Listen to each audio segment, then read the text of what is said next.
Itoophiyaan abbootii qabeenyaa Ruusiyaadhaaf daldalaa fi investimentii irratti filannoo isaanii jalqabaa ta'u Ruusiyaatti ambaasaadarri Itoophiyaa Gannat Tashoomaa himan.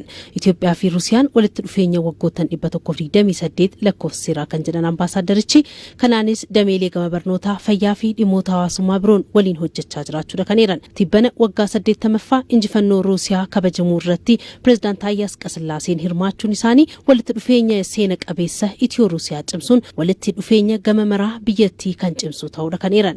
የሁለቱ ሀገሮች ግንኙነት አሁን ወደ 128 ዓመት ያስቆጠረ ነው። በጣም ዘርፈ ብዙ ትብብር ነው ያለን። walitti dhufeenyi biyyoota lameenii waggoottan 128 kan lakkoofsiseedha. Dameelee hedduu wal tumsina.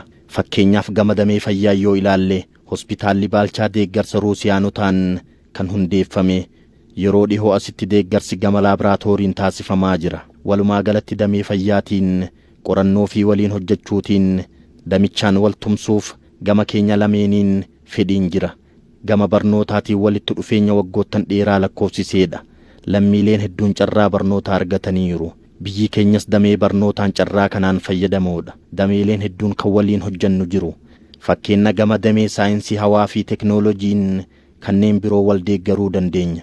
Gama saayinsii fi teknooloojii innoveeshinii teknooloojii nikulaaraa faayidaalee nageenyaaf oolchuutiin albuudaatii walii galtee deeggarsaa kan walii mallatteessineedha. Abbootiin qabeenyaa Ruusiyaa hojii daldalaa fi investimentii Afrikaatti taasisaniin Itoophiyaa filannoo isaanii jalqabaa ta'uu eeran. Kanaanis abbootiin qabeenyaa Ruusiyaa carraa jirutti akka fayyadamaniif haalli mijataa jiraachuudha kan eeran.